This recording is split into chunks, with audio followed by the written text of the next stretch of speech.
Reasonary question number 2.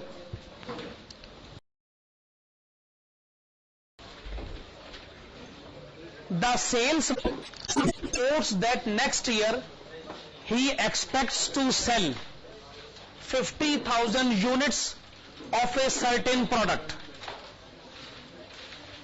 Two kinds of raw materials, A and B, are required for manufacturing the product.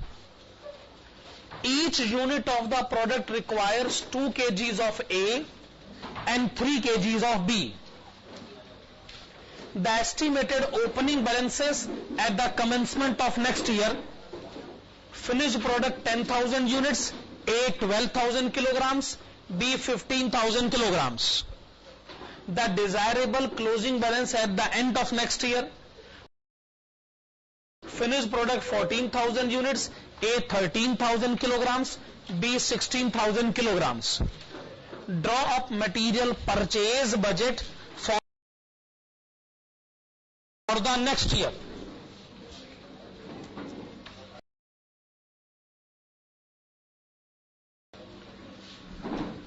माना question ने हमसे purchase budget पूछा है, लेकिन हम शुरुआत किससे करेंगे?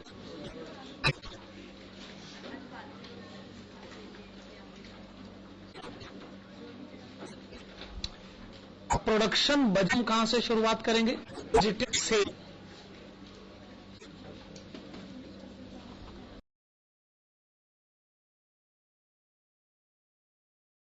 बजटेड सेल से। हाँ, तो बजट क्या कहता है? पहले ही लाइन में लिखा है कि हम यूनिट्स बेचना चाहते हैं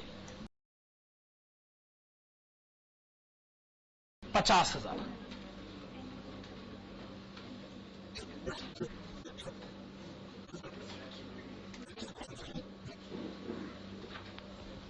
चलिए ऐड करिएगा।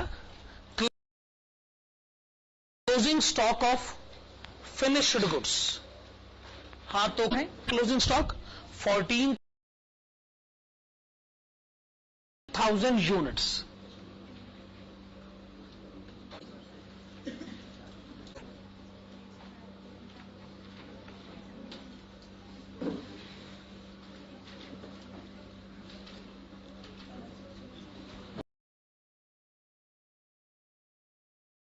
Plus opening stock of finished goods. Opening stock की क्वांटिटी भी बताएं, 10,000 यूनिट्स। तो प्लस माइनस करके कितना हो गया? 54,000 यूनिट्स। 54,000 यूनिट्स के सामने आप क्या रॉ मटेरियल ए कंज्यूम होगा 2 kilo, raw material B consume होगा 3 किलो।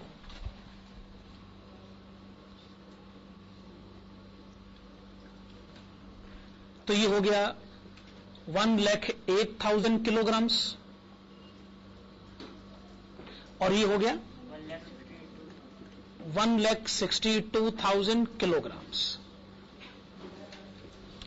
तो पहले आपने लिखा budgeted consumption of raw material. चलिए अब आप इसमें ऐड करिएगा closing stock of raw material.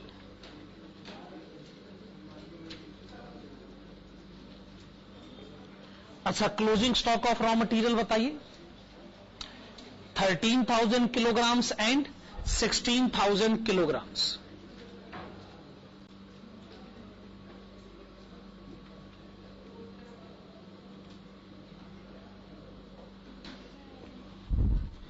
To be subtracted opening stock of raw material,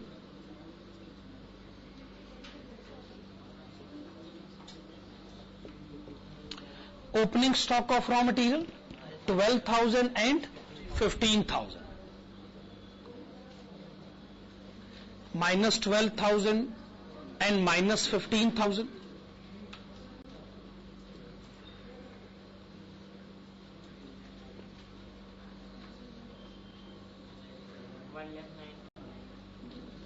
तो आपने बताया 1,09,000 kilograms and 1,63,000।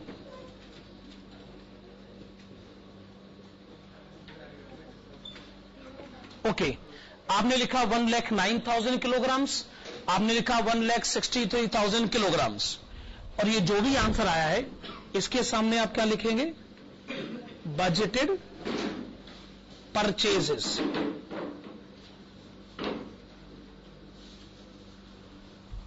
हाँ जी, अगर क्वेश्चन परचेज प्राइस बता दे तो फिर हम बजटेड परचेज कॉस्ट भी बता देंगे, पर वो क्वेश्चन में नहीं बताया गया। ठीक है, इतना ही हो सकता था ये। तो मेन क्वेश्चंस में आइए, हमारे सिर्फ 3 मेन क्वेश्चन बचे हैं, क्वेश्चन नंबर 5, 6 एंड 7। ठीक बात है ना, यही 3 क्वेश्चन बचे हैं, एक ही कंसेप्ट बचा है, कैश बजट। तो शुरू किया जाए फिर। अच्छा, कंसेप्ट नंबर कौन सा लिखा जाए? 9, कंसेप्ट नंबर 9। ठीक है, अच्छा हाँ, कंसेप्ट नंबर 10 से कोई बात नहीं, कंसेप्ट नंबर 10 से ठीक है। लिखिएगा concept number 10। Concept number 10 brackets में लिखिएगा cash budget. Cash budget related questions 5, 6 and 7। Concept number 10 आपने लिखा कैश बजट, 5, 6 और 7, ये 3 क्वेश्चन। ओके, लिखिएगा this budget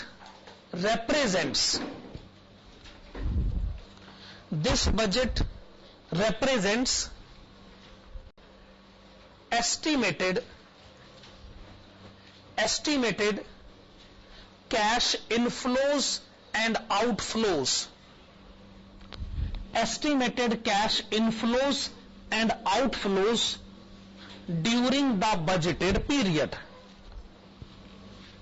Estimated cash inflows and outflows during the budgeted period. अच्छा, कैश अकाउंट हम किसे कहना चाहेंगे? सुनो, जो जो जो पीरियड बीत गया, जो पिछला साल था, उसमें कहां से कैश आया, कहां से कैश गया, अगर आपको ये डिटेल्स जाननी है तो कैश अकाउंट बना लीजिए। कैश बजट यानी क्या? जो आने वाला साल है, जो अगला पीरियड है, उसमें कहां से कैश आएगा और कहां कैश जाएगा, उसके लिए जो हम बनाएंगे उसे हम कहते हैं कैश बजट। तो ये तय हो गया, कैश अकाउंट यानी पास्ट इवेंट और कैश बजट यानी फ्यूचर इवेंट। फ्यूचर में कहां से कैश आएगा और कहां कैश जाएगा, अगर इसको एक स्टेटमेंट में लिख लिया जाए तो उसे कैश बजट कहते हैं। आगे लिखिएगा, दिस बजट इज प्रिपेयर्ड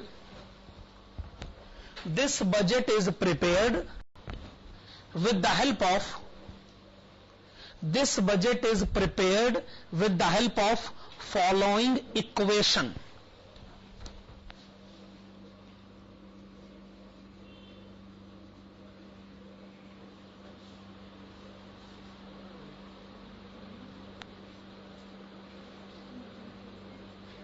चलिए इक्वेशन लिखिएगा। इक्वेशन लिखेगा opening cash balance plus estimated cash receipts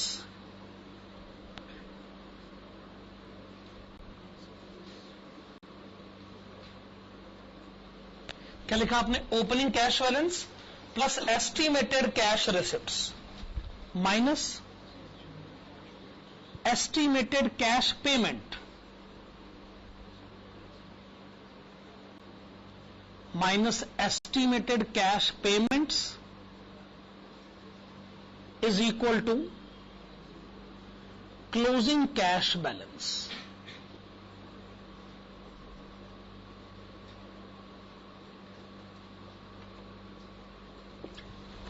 ठीक है ना, सिंपल इक्वेशन है ना। Opening cash balance plus cash receipt minus cash payment is equal to closing cash balance. Simple सी equation. तो आप आइएगा पेज नंबर 10.2 पर। पेज नंबर 10.2 पहला क्वेश्चन जो कैश बजट से रिलेटेड है वो है question number 5, page number 10.2, question number 5। आइए हम इस क्वेश्चन को पढ़ लेते हैं। Prepare cash budget for 3 months ending 30th June 2010 from the information given below. पहली इंफॉर्मेशन क्या है, जिसमें आपको बताया गया है month, sales, materials, wages and overheads, ये डिटेल्स आपको बताई गई। नीचे लिखा है क्रेडिट आइटम्स आर, उसमें क्या है, sales debtors 10% sales are on cash, 50% of credit sale are collected next month and balance in the following month. Creditors materials 2 months, wages 1/4 of a month, overheads half of a month. Cash and bank balance on 1st April 2010 expected to be rupees 6,000. Other relevant information number 1, plant and machinery will be installed in February, ये गलती से लिखा है 2008, ये है 2010, at cost of rupees 96,000. Monthly installment of rupees 2,000 is payable from April onwards. Dividend at rate of 5% on preference share capital of rupees 2 lakh will be paid on 1st June. Advance to be received for sale of vehicle rupees 9,000 in June. Dividend from investment amounting to rupees 1,000 expected to be received in June. Income tax advance to be paid in June is rupees 2,000. तो जैसी question की requirement है, हमें cash budget बनाना है, 3 महीनों के लिए बनाना है। अच्छा, कौन से 3 महीनों के लिए बनाना है? अप्रैल, मई एंड जून।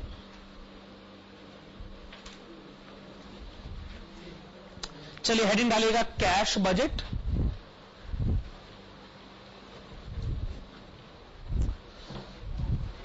और ये हमें 3 महीनों के लिए बनाना है। तो जो आपको कॉलम्स बनाने हैं, सबसे पहले पर्टिकुलर्स,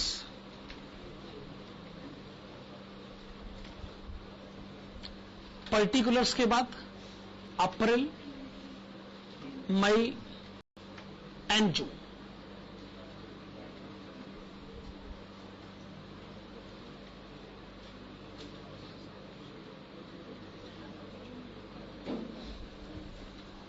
हाँ जी, आप ये कॉलम्स बनाएं, particulars April, May and June. Cash budget की शुरुआत कहां से होगी? Opening cash balance.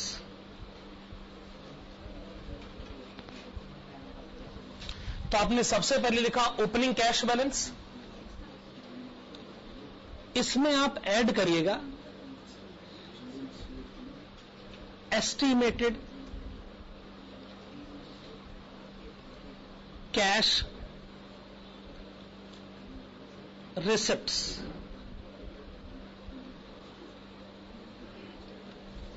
आप इसमें ऐड करेंगे estimated cash receipts. Estimated cash receipt में नंबर 1 क्या लिखा जाए?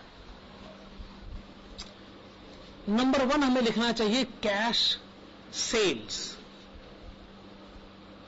कैश सेल्स का मतलब जब सेल होती है और कैश उसी समय मिल जाता है, ये तो हो गई कैश सेल। लेकिन जब क्रेडिट सेल होती है तो पैसा उसी समय नहीं मिलता, बाद में मिलता। उसे हम क्या लिखें? Cash received from debtors. Cash received from debtors. Number 3, कोई और ट्रांजैक्शन आप बताएं जो कि इस क्वेश्चन में कैश रिसिप्ट में लिखा जा सकता। हाँ, आप बता रहे हैं, एक जगह लिखा है sale of vehicle. Sale of vehicle, उसे भी कैश रिसिप्ट में कहा जा सकता।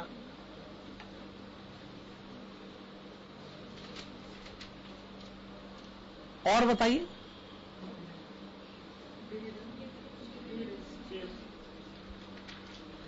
Okay, dividend to be received, dividend to be received.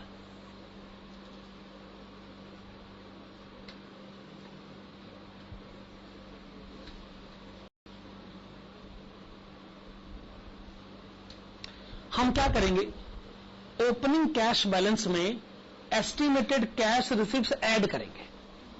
एक अमाउंट आएगा ऐड करके, जो अमाउंट आएगा उसको हम नाम देंगे टोटल कैश अवेलेबल।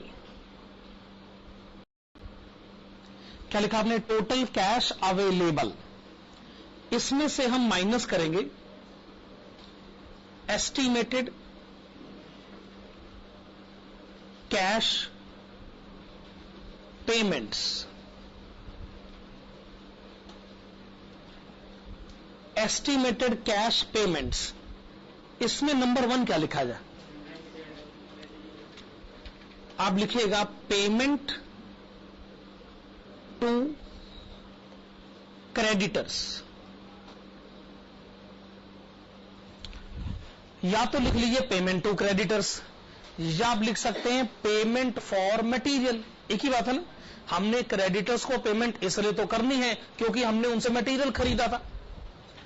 और बताइए आप क्या लिखना चाहेंगे, payment of wages, payment of wages. अच्छा, नंबर 3 बताइए, payment of overheads.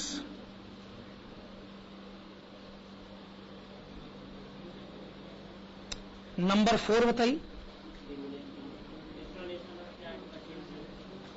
Monthly instalment of plant and machinery. आपने लिखा monthly instalment of plant and machinery. Number 5 बताइए, dividend paid.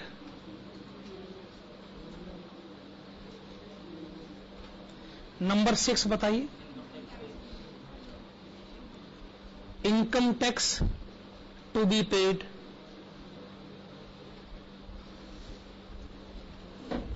Income tax to be paid. और कोई एंट्री बताइए, अगर payment की यही एंट्रीज हैं तो हम इन सबका टोटल भी करेंगे, और इसके टोटल को हम क्या नाम देंगे, टोटल कैश पेमेंट्स। जितनी भी पेमेंट्स हम लिखेंगे उसका जो भी टोटल होगा वो होगा टोटल कैश पेमेंट्स। फिर हमने क्या करना है कि जो टोटल कैश अवेलेबल होगा उसमें से हम टोटल कैश पेमेंट माइनस कर देंगे, तो हमें एक डिफरेंस पता चल जाएगा।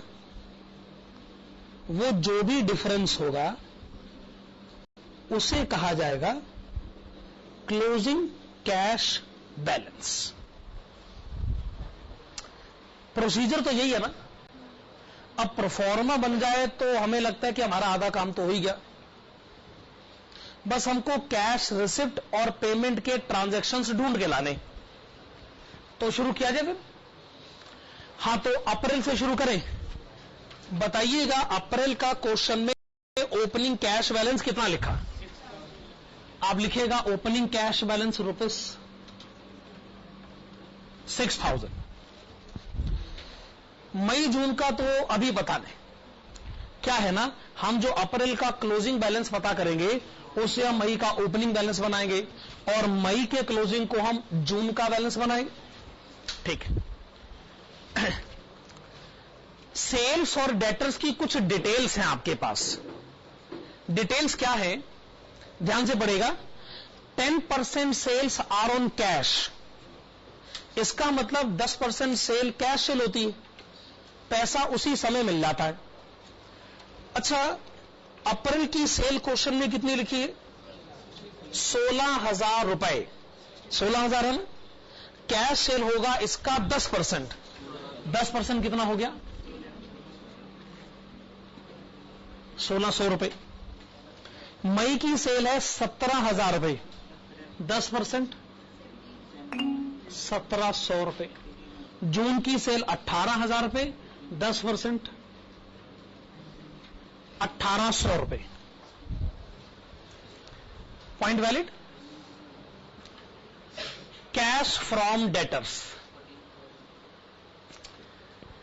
इंफॉर्मेशन यह है कि जितनी भी क्रेडिट सेल होती उसमें से आधा पैसा उसके अगले महीने, बाकी आधा पैसा उसके भी अगले महीने मिलता है।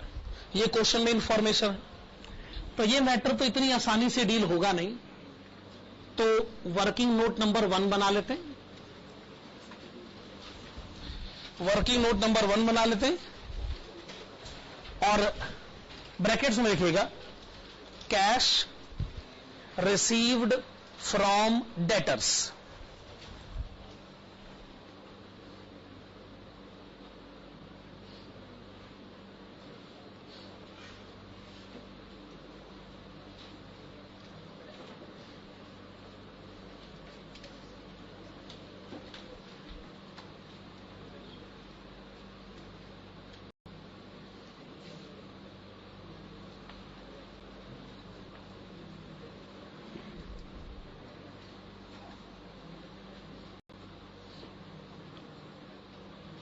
हाँ, तो आप ऐसे कॉलम से बनाइएगा।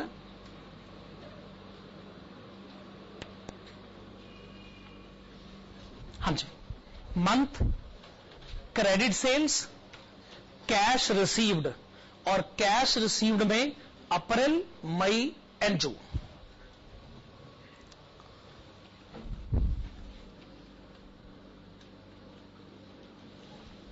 देखो, फरवरी में टोटल सेल 14,000 है, क्वेश्चन में लिखा। जरूर उसका 10% कैश सेल रहा होगा, तो क्रेडिट सेल हो गया, बाकी बचा 90%। तो 90% कितना हो गया? आपने बताया 12,600। अब क्वेश्चन कहता है कि जब क्रेडिट सेल होती है तो उसका आधा पैसा उसके अगले महीने, बाकी आधा पैसा उसके भी अगले महीने मिलता है। 12,600 की क्रेडिट सेल है, आधा हो गया 6,300। 6,300 मिलेगा मार्च में, 6,300 मिलेगा अप्रैल में। मार्च तो हम जानना नहीं चाहते, अप्रैल हम जानना चाहते हैं। 6,300, ठीक है।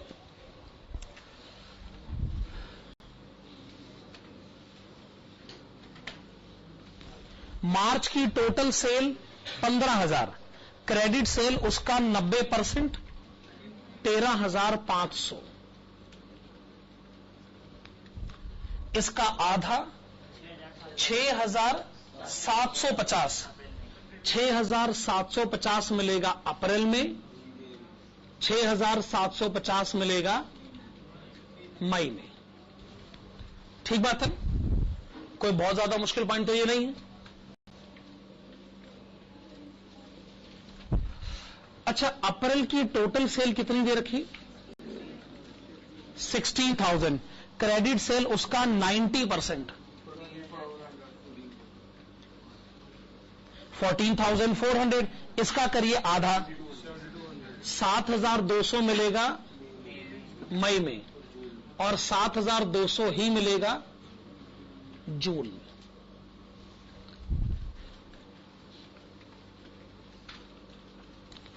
मई की टोटल सेल कितनी है? 17,000, उसका 90%, 15,300। आधा कितना हो गया? 7,650 मिलेगा जून में, बाकी 7,650 मिलेगा जुलाई में। वो हम जानना नहीं चाहते, और जून की क्रेडिट से लिखने का अब तो कोई फायदा ही नहीं। खैर, अप्रैल में कितना कैश मिलता नजर आ रहा है? 13050। मई में 13950, और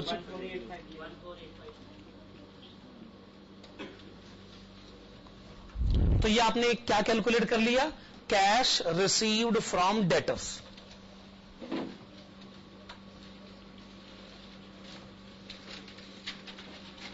13050, 13950 and 14850.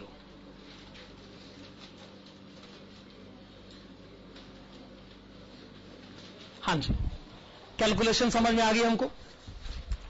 Cash received from debtors आपने कैश बजट में रिकॉर्ड कर लिया। कैश बजट में अगली एंट्री कौन सी है? Sale of vehicle. आइए इस इंफॉर्मेशन को ढूंढें। हां, लिखा हुआ है कि हमको 9,000 रुपए मिलेंगे जून के महीने में।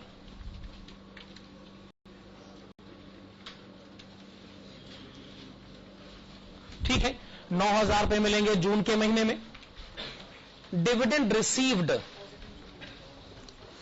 इंफॉर्मेशन नंबर 4 में लिखा है हमको 1,000 रुपए का डिविडेंड मिलेगा जून के महीने में।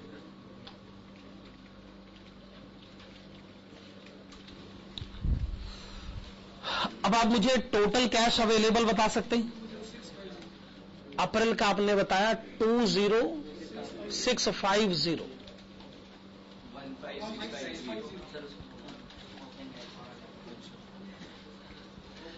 अभी मई और जून का हम नहीं बता सकते क्योंकि अभी हमने मई और जून के ओपनिंग कैश बैलेंसेस लिखे नहीं, वो हम बाद में बताएंगे।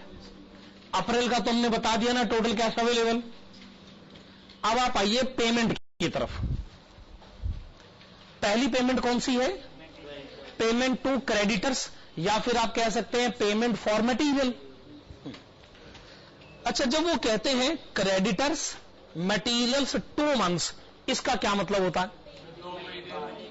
हाँ, इसका मतलब हम सामान 2 महीने के क्रेडिट पर खरीदते हैं। इस महीने हम जो सामान खरीदेंगे उसकी पेमेंट हम 2 महीने के बाद करेंगे, या यूं कहें 2 महीने पहले जो सामान खरीदा था उसकी पेमेंट हम इस महीने कर देंगे। आपने फरवरी में मटेरियल कितना खरीदा था? 9,600 रुपए। आप इसकी पेमेंट फरवरी के 2 महीने के बाद जा रहे अप्रैल में पेमेंट करिए। तो आइए अप्रैल में हम मटेरियल के लिए 9,600 रुपए की पेमेंट करें। दूसरे शब्दों में, फरवरी में खरीदे गए सामान की पेमेंट अप्रैल में करी जाए। मार्च में खरीदे गए सामान की पेमेंट मई में करें 9,000 रुपए, और उसके बाद 9,200 रुपए। 9,200 रुपए, ठीक है ना? सिचुएशन समझ में आ गई। अब है पेमेंट ऑफ वेजेस। वेजेस का क्रेडिट पीरियड लिखा है 1/4 ऑफ ए मंथ। अब ये 1/4 ऑफ ए मंथ क्या होता है? Note number 2, wages. Note number 2 heading डालेगा वेजेस। अगर ये लिखा होता 1 मंथ तो आप इसका क्या मतलब निकालते? पेमेंट अगले महीने होती, यानी 1 महीने की पेमेंट अगले महीने होती। जनवरी की पेमेंट फरवरी में, फरवरी की पेमेंट मार्च में। इसका मतलब आप 1 महीने के पॉइंट को बड़ी अच्छी तरह समझते हैं। जब आप 1 महीने को समझते हैं तो आप महीने के चौथे हिस्से को भी तो समझिए। अगर 1 महीने को 4 हिस्सों में भाग कर दिया जाए, या यूं कहें 1 महीने को 4 हफ्तों में डिवाइड कर दिया जाए, क्या ऐसा हो सकता है कि 1 महीने की वेजेस की पेमेंट दूसरे महीने में होती है? तो क्या ऐसा भी हो सकता है 1 हफ्ते की वेजेस की पेमेंट दूसरे हफ्ते में होती? जब 1 महीने का मामला अगले महीने जा सकता है तो 1 हफ्ते का मामला भी तो अगले हफ्ते जा सकता है। दूसरे हफ्ते का मामला तीसरे हफ्ते में जाएगा, तीसरे का मामला चौथे हफ्ते में जाएगा। ऐसा हो सकता ना? किसी भी समय कितनी वेजेस आउटस्टैंडिंग होती? दोबारा बोले। हां, वेजेस रिप्रेजेंटिंग 1 वीक, क्योंकि पिछले हफ्ते की वेजेस जब आप पे करते हैं तो अगले हफ्ते की वेजेस फिर आउटस्टैंडिंग हो जाती। दूसरे की पेमेंट जब तीसरे में होती है तो तीसरे की वेजेस फिर आउटस्टैंडिंग हो जाती है।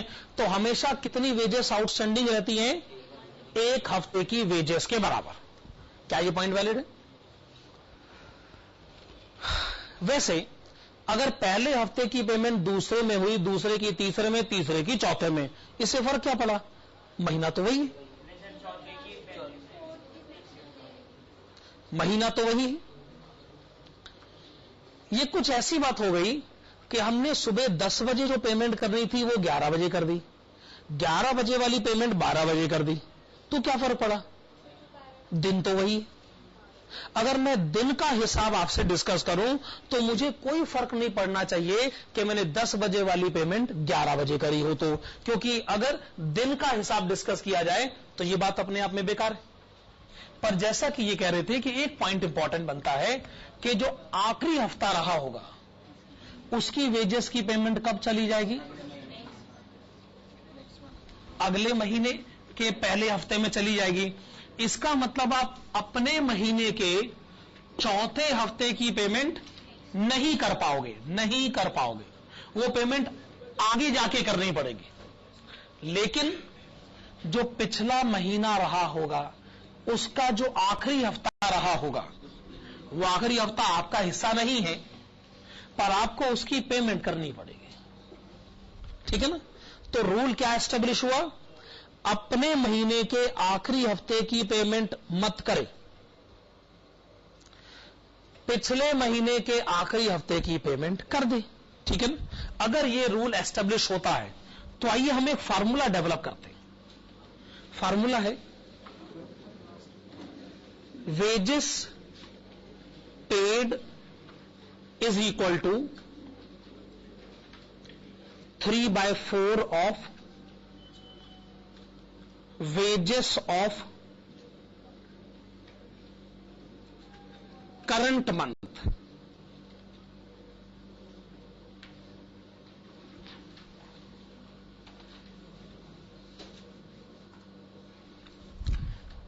जो महीना चल रहा है उसके 4 में से 3 हफ्तों की पेमेंट इसी महीने में कर दे।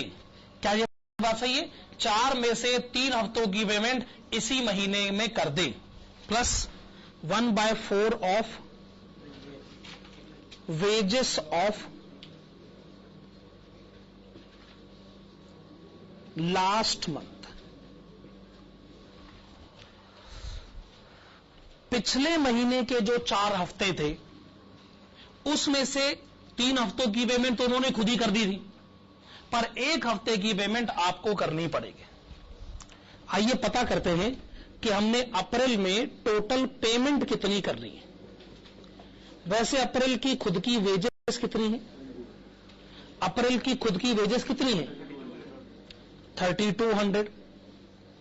आप अपनी वेजेस की 3/4 पेमेंट करें और पिछले महीने के वेजेस की 1/4 पेमेंट करें, तो आप टोटल पेमेंट कितनी करेंगे? 3150। मई के महीने की खुद की वेजेस कितनी है? 3600, उसकी 3/4 पेमेंट करें। पिछले महीने की वेजेस हैं 3200, उसकी 1/4 पेमेंट करें, 3500। 3500। जून का महीना क्या कहेगा? हमारी खुद की वेजेस हैं 4000 रुपए, उसकी 3/4 पेमेंट करें। पिछले महीने की वेजेस कितनी है? 3600, उसकी 1/4 पेमेंट करें, 3900। तो आपने ये पता कर लिया कि आप किस महीने कितनी वेजेस की पेमेंट करना चाहते हैं। तो आइए अप्रैल में पेमेंट रिकॉर्ड करें 3150। मई में पेमेंट रिकॉर्ड करें 3500। जून में पेमेंट रिकॉर्ड करें 3,900।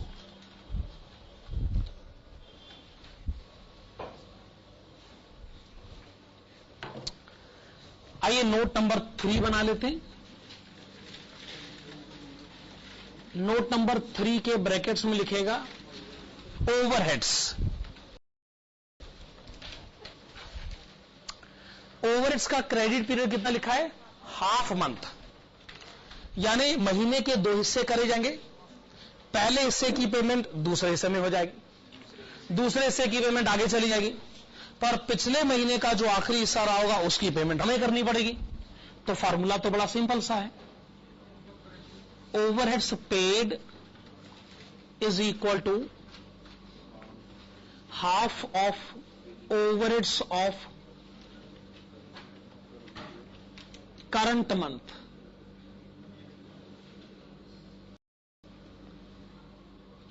प्लस हाफ ऑफ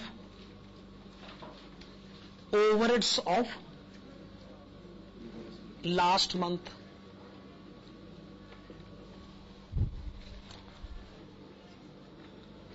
वैसे बताएंगे अप्रैल के खुद के ओवरहेड्स कितने हैं? 2000, उसकी आधी पेमेंट करें। मई के ओवरहेड्स कितने हैं? मई के ओवरहेड्स कितने हैं?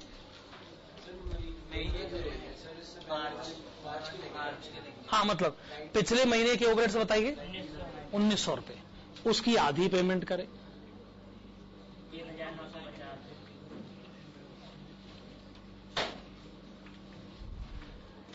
अच्छा, मई के खुद के ओवरहेड्स कितने हैं? 2200, उसकी आधी पेमेंट करें। पिछले महीने के ओवरहेड्स हैं 2000, उसकी भी आधी पेमेंट करें।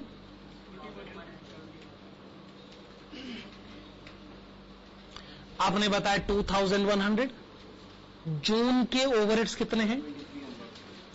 2300, उसकी आधी पेमेंट करें। पिछले महीने के ओवरहेड्स 2200, उसकी भी आधी पेमेंट करें। आप ओवरहेड्स की पेमेंट करेंगे 2250 रुपए। Okay, payment of overheads record करें 1950, 2100, 2250। यह आपने कैलकुलेट करा payment of overheads. Point number D, point number 1, आप प्लांट एंड मशीनरी इंस्टॉल करेंगे और आपको हर महीने 2000 रुपए की पेमेंट करनी है अप्रैल से। तो आइए हम हर महीने 2000 रुपए की पेमेंट रिकॉर्ड करें।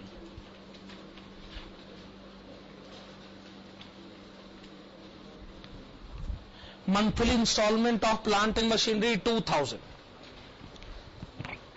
Dividend paid, point number D, point number 2, preference share capital 2 lakh रुपए का है, उस पर 5% डिविडेंड बनता है 10,000 रुपए, और यह आप पे कब करेंगे? जून में।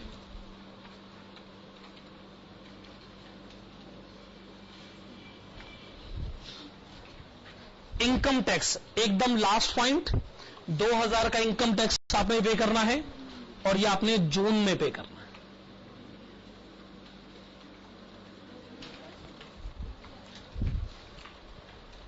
हाँ जी, अब आप मुझे पेमेंट्स का टोटल बताएं। 16,700 मई का बताएं, 16,600 जून की पेमेंट का टोटल बताएं। 29,350, 29,350। ये आपने मुझे पेमेंट्स की डिटेल्स और उसका टोटल बता दिया। हाँ जी, अप्रैल में आते हैं। कैश अवेलेबल है 20,650, पेमेंट आपको करनी है 16,700। तो आप डिफरेंस बताएं। 3950, ये आपने मुझे अप्रैल क्लोजिंग कैश बैलेंस बता दिया, आप इसको मई ओपनिंग कैश बैलेंस बनाइए।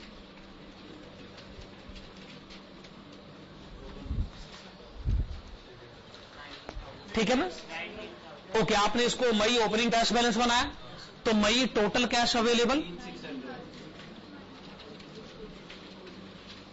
19,600, पेमेंट्स का टोटल 16,600, डिफरेंस बताइए।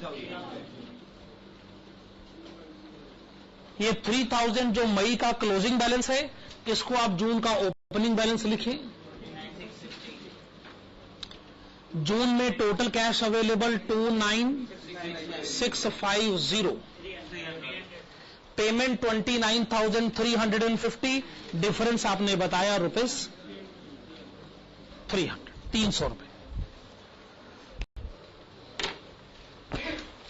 ठीक है, चलिए कैश बजट का कंसेप्ट तो क्लियर हुआ कि जी कैसे बनाया जाता है। दो क्वेश्चन और हैं कॉस्टिंग की बुक में, क्वेश्चन नंबर 6 है, क्वेश्चन नंबर 7 है। आप आइएगा पहले क्वेश्चन नंबर 7 की तरफ, पहले आप आइएगा क्वेश्चन नंबर 7 की तरफ।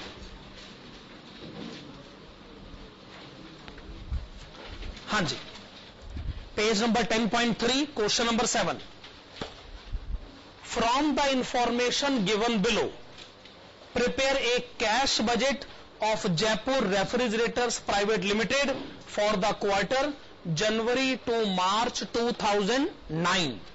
तो कैश बजट 3 महीनों का पूछा गया है, जनवरी, फरवरी और मार्च के लिए। पहली information, sales budget units, selling price per unit, off season discount, end of month inventory units. Half the sale proceed are collected in the month of sale and other half in the month following. Materials amounting to rupees 300 per unit manufactured are purchased 1 month in advance of manufacture and paid for in cash, earning 5% cash discount on half the material purchased. Direct labor budget was rupees 50 per unit, variable overhead rupees 100 per unit. Indirect labor budget was rupees 6,000 per month. Depreciation was provided uniformly at rupees 3,000 per month. मेरे ख्याल से डेप्रीजिएशन की information बेकार है, cash budget का डेप्रीजिएशन से कोई लेना देना नहीं।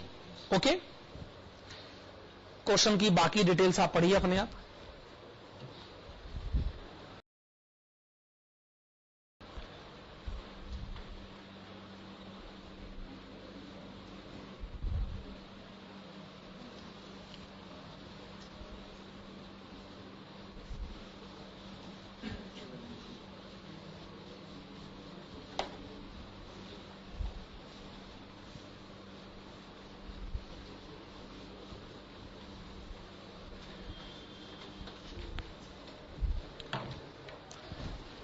चलिए आइए कैश बजट बनाने का प्रोसीजर शुरू करते हैं। हेडिंग डालिएगा कैश बजट।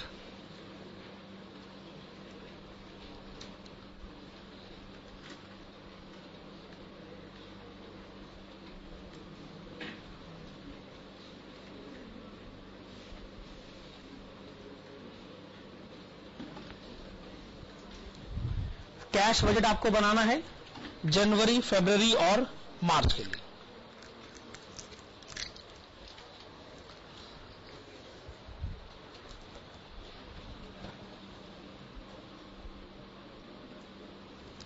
क्या इस क्वेश्चन में कैश सेल है? कैश सेल नहीं है, सिर्फ क्रेडिट सेल्स है। तो फिर हमें जब डेटर से कैश मिलेगा तो हम लिखेंगे cash from debtors, cash received from debtors. अच्छा, ये तो चलो ठीक है, आपने कहा कि आपको कस्टमर से कैश मिलेगा, पर इसके अलावा कोई और कैश रिसिप्ट का ट्रांजैक्शन हो तो बताइए। सेल ऑफ मशीन,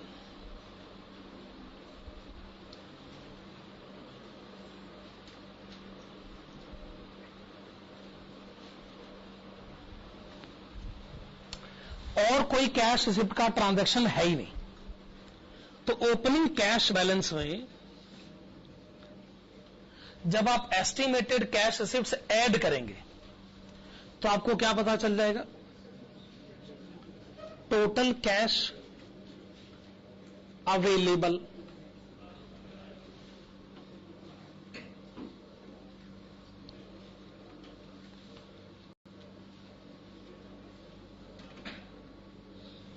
फिर आप इसमें से क्या माइनस करना चाहेंगे? Estimated cash payments.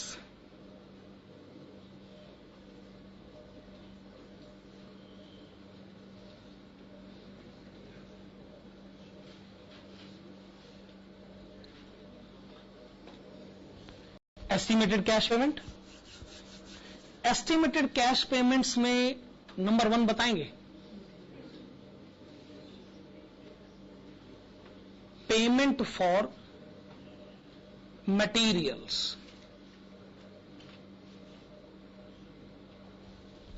Payment for materials, क्या आप इसके बदले पेमेंट टू क्रेडिटर्स लिख सकते?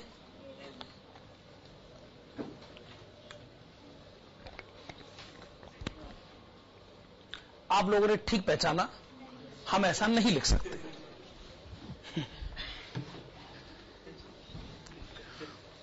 एक्चुअली पेमेंट टू क्रेडिटर्स लिखने का मतलब यह होगा कि जी सामान हम खरीदेंगे इस महीने, पैसे अगले महीने देंगे, इसी को बोलते हैं ना पेमेंट टू क्रेडिटर्स। अगर पैसा देके सामान खरीदा जाए तो क्या इसे भी पेमेंट टू क्रेडिटर्स कहा जाता है? कैश परचेज करते समय काहे का क्रेडिटर? तो इसलिए आप इसे पेमेंट टू क्रेडिटर्स नहीं लिख सकते, आपको लिखना पड़ेगा पेमेंट फॉर मटेरियल्स। ठीक बात है? आगे बताइए सर, चलो ये तो आपने बता दिया, आगे बताइए और भी कोई पेमेंट होगी? Payment of direct labour.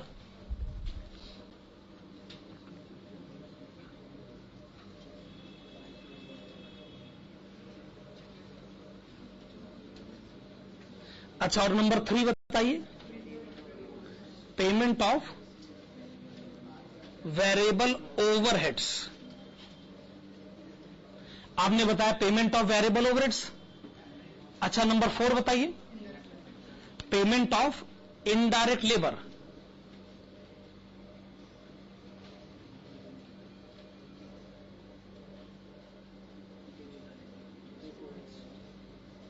आपने लिखा payment of indirect labour. Number 5 बताइए, पेमेंट ऑफ फिक्स्ड ओवरहेड्स। क्या लिखा आपने? Payment of fixed overheads. ये जो आपने लिखा ना पेमेंट ऑफ फिक्स्ड ओवरहेड्स, इसके ब्रैकेट्स में लिखेगा, पेमेंट ऑफ फिक्स्ड ओवरहेड्स के ब्रैकेट्स में लिख लीजिएगा including fire insurance premium. Payment of fixed overheads के ब्रैकेट में आपने लिखना है इंक्लूडिंग फायर इंश्योरेंस प्रीमियम। कोई और पेमेंट हो तो बताइए। Payment of dividend.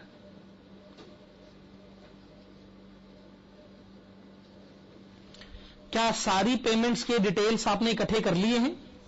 तो ऑफ कोर्स इसका जो टोटल होगा उसको हम कहना चाहेंगे टोटल कैश पेमेंट्स। जो टोटल कैश अवेलेबल होगा उसमें से हम टोटल कैश पेमेंट माइनस कर देंगे, तो लास्ट में हमको क्या पता चल जाएगा? Closing cash balance.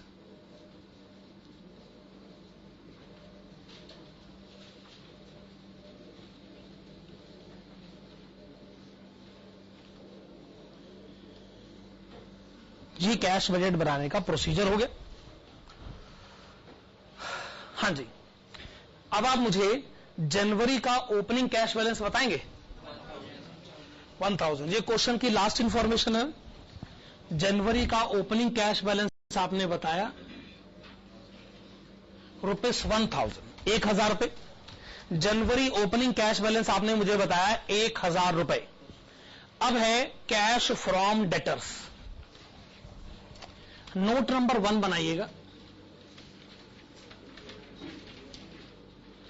और नोट नंबर 1 के ब्रैकेट्स में लिखिएगा कैश फ्रॉम डेटर्स। हां जी, जब हम पॉइंट नंबर ई को पढ़ते हैं तो हमें यह बताया जाता है कि जी आधा पैसा तो जी उसी महीने मिल जाता है जिस महीने सेल होती है, उसी महीने मिल जाता है, बाकी आधा पैसा अगले महीने मिलता है। तो आइए फार्मूला डेवलप करते हैं।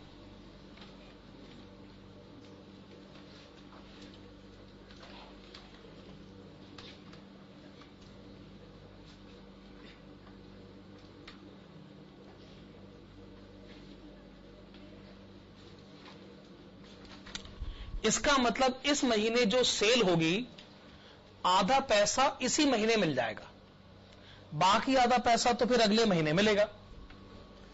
लेकिन पिछले महीने जो सेल हुई थी उसका आधा पैसा जरूर पिछले महीने मिल गया होगा, पर बाकी आधा पैसा तो हमें इस महीने मिलेगा ना, plus half of sales of last month.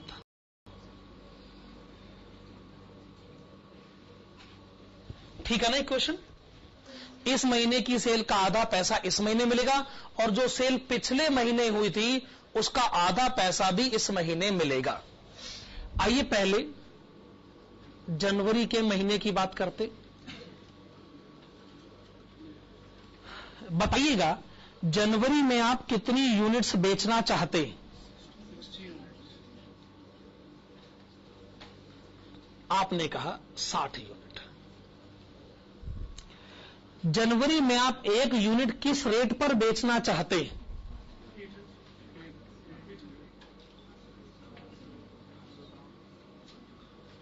आपने कहा ₹800 पर यूनिट।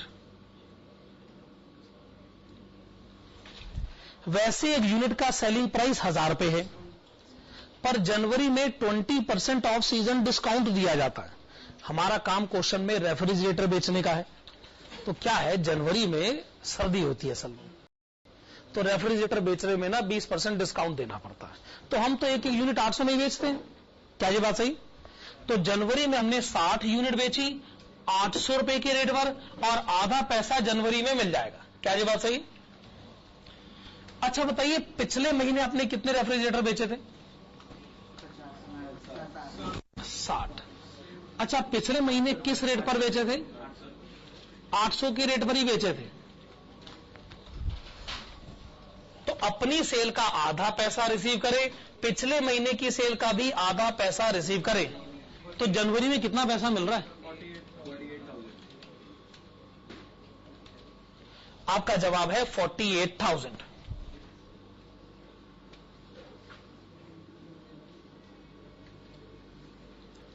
फरवरी में कितनी यूनिट बेचनी है? 65।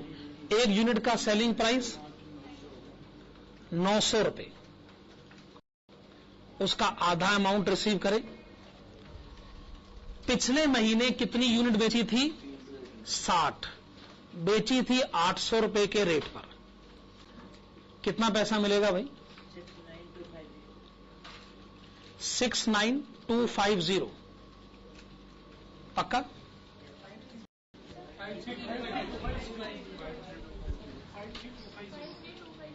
अच्छा थोड़ा सा ही फर्क है, वैसे तो ज्यादा है नहीं। 53250।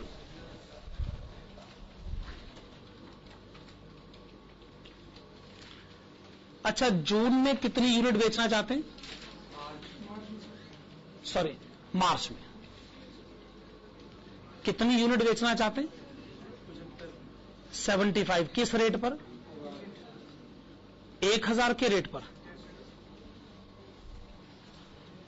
पिछले महीने आपने यूनिट बेची थी 65 और बेची थी 900 रुपए के रेट पर, कितना पैसा मिल रहा है भाई?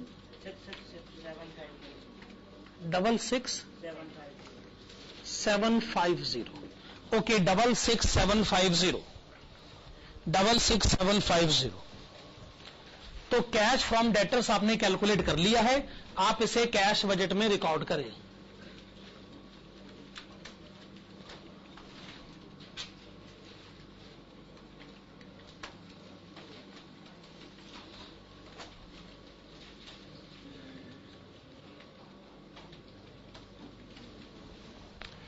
Cell of machine, sale of machine, sale of machine की एंट्री रिकॉर्ड करी जाए।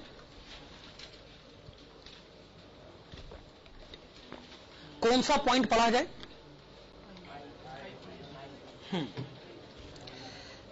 इसमें लिखा है, कौन सा पॉइंट पढ़ा जाए?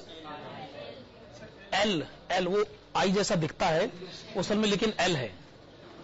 वो पॉइंट पढ़े जो आई जैसा दिख रहा है लेकिन वो है असल में एल, जिसमें लिखा है कि जी 10,000 की मशीन बेचेंगे, दिसंबर में बेचेंगे, 3 महीने के उधार पर बेचेंगे, पैसा मिलेगा कब? मार्च में।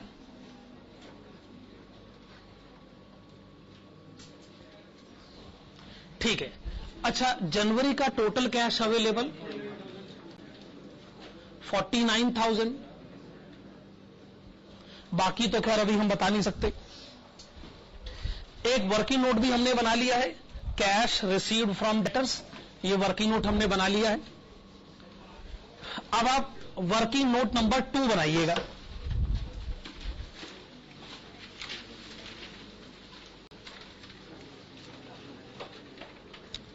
वर्किंग नोट नंबर 2, इस नोट को ध्यान से बनाना है। Quantity produced is equal to quantity sold plus closing stock minus opening stock. हम ये वर्किंग नोट क्यों बनाएं? दूसरे शब्दों में, हम क्वांटिटी प्रोड्यूस जानने की कोशिश क्यों करें? इसके जवाब देने से पहले मैं आपको एक स्टेटमेंट देता हूं, आप उस स्टेटमेंट की वैलिडिटी को कंफर्म करें। स्टेटमेंट ये है, cash is received in context of quantity sold, whereas cash is paid in context of quantity produced. नहीं समझ में? हमें पैसा इसलिए मिलता है क्योंकि हम अपना सामान बेचते हैं, लेकिन हम पैसे इसलिए देते हैं क्योंकि हम सामान बनवाते हैं या हम सामान बनाते हैं, है कि नहीं? स्टेटमेंट सही है ना? जैसे अब हमने वर्कर से यूनिट बनवाई, तो वर्कर कहेगा जी जब मैंने यूनिट बना दी है तो मुझे पैसे तो दो भाई। अब वर्कर की यूनिट मैं नहीं बेच पाऊं, ये तो मेरी सरदर्दी है ना। मैं नहीं बेच पाया, मुझे पैसे नहीं मिले, पर मैंने वर्कर से यूनिट बनवा तो ली, मुझे उसके पैसे तो देने पड़ेंगे। इसका मतलब यह है कि पेमेंट पर बात हो जाएगी। पहले क्वांटिटी प्रोड्यूस तो पता कर लो, क्योंकि पेमेंट क्वांटिटी प्रोड्यूस की तो करनी है। आइए पता करें जनवरी में कितनी क्वांटिटी प्रोड्यूस करनी है। अच्छा, जनवरी में बेचनी कितनी है? 60। जनवरी का क्लोजिंग स्टॉक 12, ओपनिंग स्टॉक 10। आप ओपनिंग स्टॉक पता कर पा रहे हैं ना? हाँ, इसका मतलब जनवरी में यूनिट्स प्रोड्यूस करनी है 62, प्रोड्यूस करनी है 62। फरवरी में यूनिट बेचनी है 65, closing stock 15, opening stock 12, produce करनी है 68। मार्च में यूनिट्स बेचनी कितनी है? 75, closing stock 25, opening stock 15, produce कितनी करनी है? 85।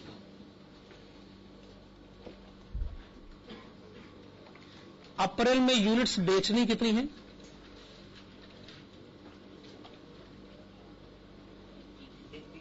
80, closing stock 25, opening stock 25।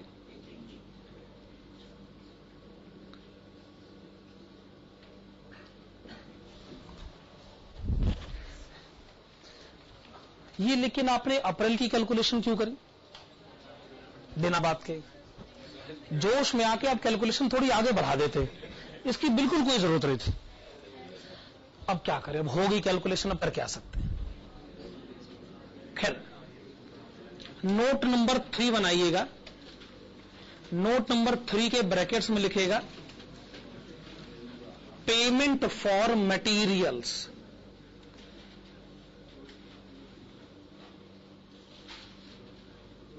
Note number 3 आप लिखेगा पेमेंट फॉर मटेरियल्स। इसके लिए आपको पढ़ना होगा पॉइंट नंबर F। पढ़ लेते हैं। Materials amounting to ₹300 per unit manufactured are purchased 1 month in advance of manufacture and paid for in cash, earning 5% cash discount on half of the material purchased। पहली बात, ये कैश परचेज है, ये credit purchase नहीं। इसका मतलब पैसा देंगे और सामान खरीदेंगे। दूसरी बात,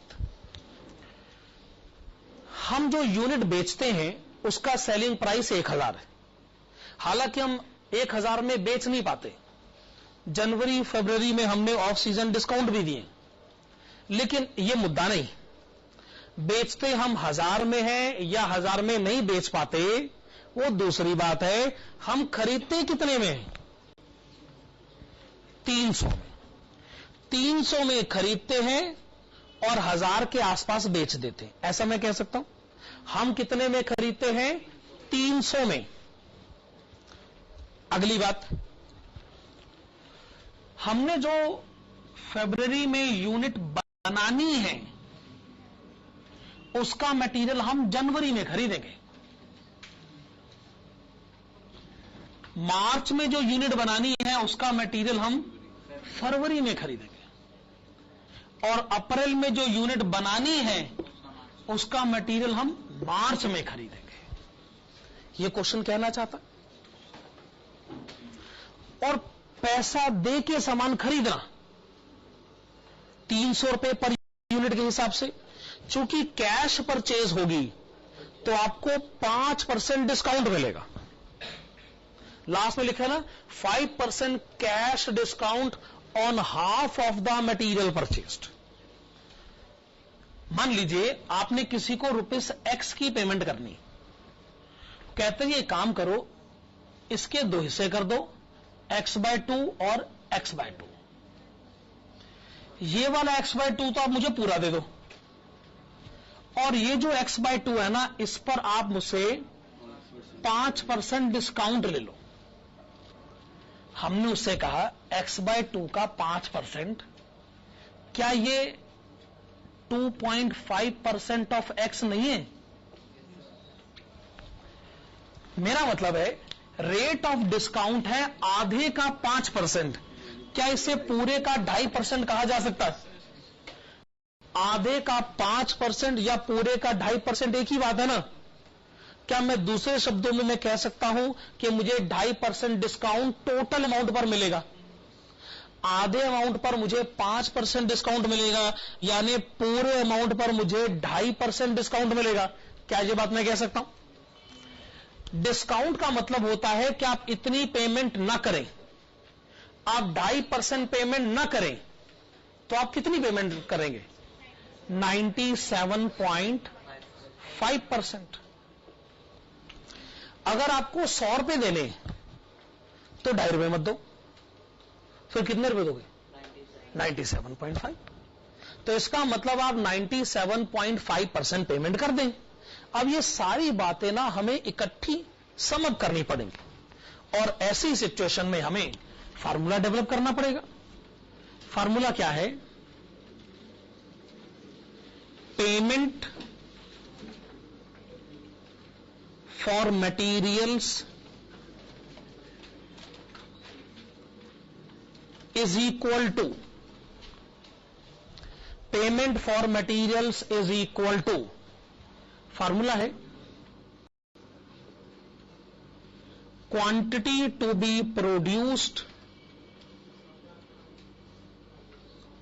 आपने लिखा quantity to be produced next month. क्या लिखा आपने? Quantity to be produced next month. अगले महीने जो क्वांटिटी आपने प्रोड्यूस करनी है, आप उसके लिए मटेरियल इस महीने खरीदें 300 रुपए के रेट पर।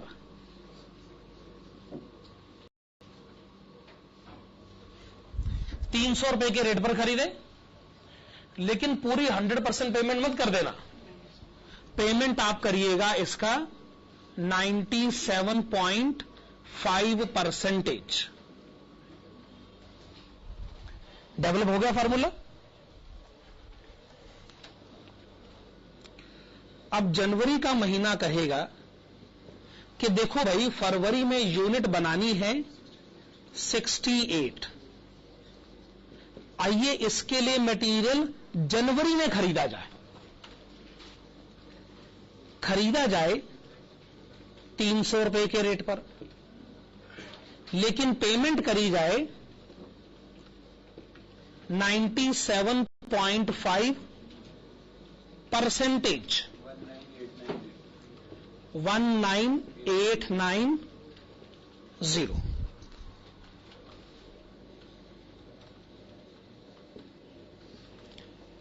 फरवरी का महीना यह कहेगा कि मार्च में यूनिट्स प्रोड्यूस करनी है 85। इसके लिए मटेरियल खरीदा जाए फरवरी में 300 रुपए के रेट पर, लेकिन पेमेंट करी जाए 97.5%। 24863 अप्रॉक्सीमेटली।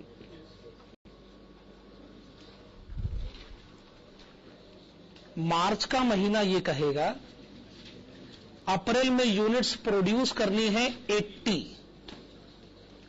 उसके लिए मटेरियल खरीदा जाए मार्च में, पेमेंट करी जाए 300 रुपए के रेट पर, और पेमेंट करी जाए 97.5%। 23,400।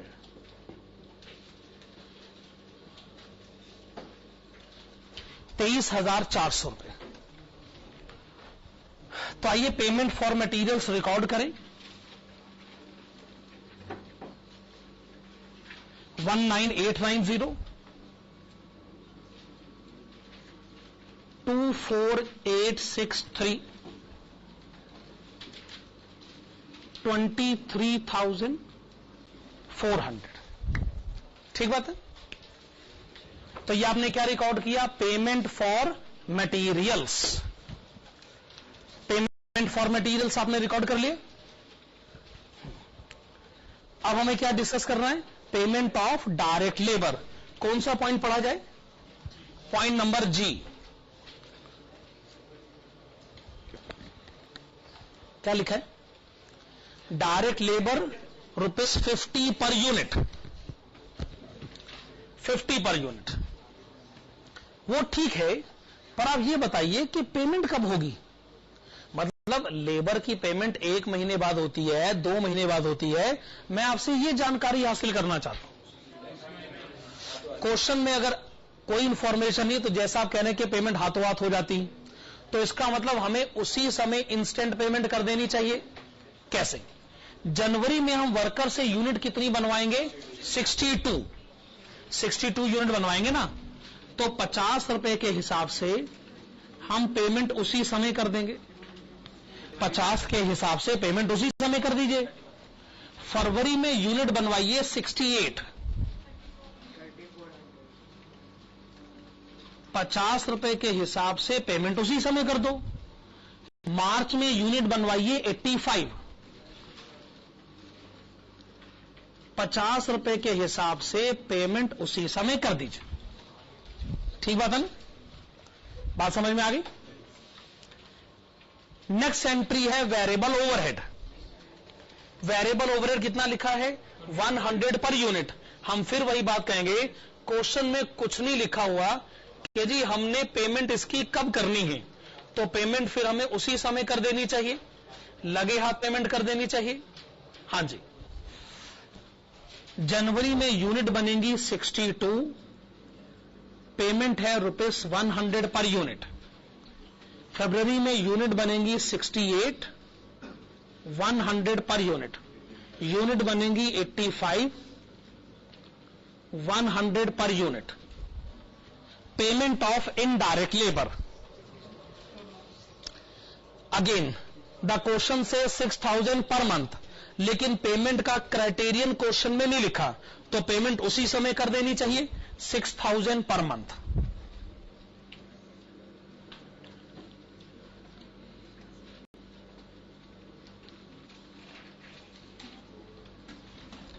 अब हमारे पास दो एंट्रीज रह गई, एक तो है पेमेंट ऑफ फिक्स्ड ओवरहेड्स और दूसरा है पेमेंट ऑफ डिविडेंड। आइए पहले डिविडेंड का मैटर डिस्कस कर ले। डिविडेंड का मैटर कौन से पॉइंट में लिखा हुआ है? पॉइंट नंबर के में लिखा। आइए इसको पढ़ लेते हैं। Dividend for the year 2008 amounting to ₹2000 expected to be declared in March and payment were to be spread between March and April। हम ये मान लेते हैं कि आधी पेमेंट होगी मार्च में और आधी पेमेंट होगी अप्रैल में।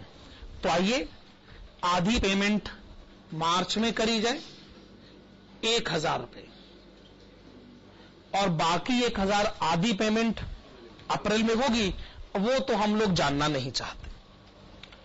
अल्टीमेटली सोचा जाए तो हमारे पास बस एक ही रिक्वायरमेंट रह गई है, और वो है payment of fixed overheads.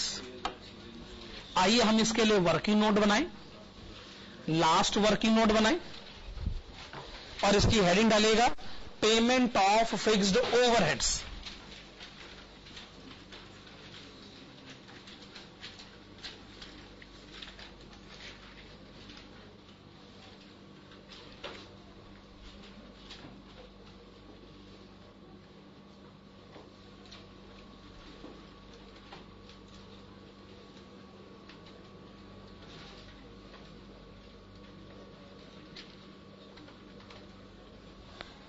Particulars जनवरी, फरवरी, मार्च। देखिए इस क्वेश्चन में फिक्स्ड ओवरहेड्स की इंफॉर्मेशन बड़ी टेक्निकल मैनर में दे रखी है। अब उसको डायरेक्टली डील करोगे ना तो समझ नहीं आएगी। मैं आपको एक सिंपल सा एग्जांपल देता हूं, एक सिंपल सी सिचुएशन आपके सामने लेकर आता हूं। आप उस सिचुएशन को समझिए तो आपको यह पॉइंट भी आसानी से समझ में आ जाएगा, वरना ये पॉइंट लाख कोशिश करोगे समझ में नहीं आएगा। हां जी, मान लीजिए एक फैमिली का मंथली एक्सपेंडिचर है 10,000। आप सिर्फ इस एग्जांपल को समझ रहे हैं, लिखेगा मत। तो एक फैमिली का मंथली एक्सपेंडिचर है 10,000, 10,000 रुपए। बड़ा जेन्युइन सा एग्जांपल है।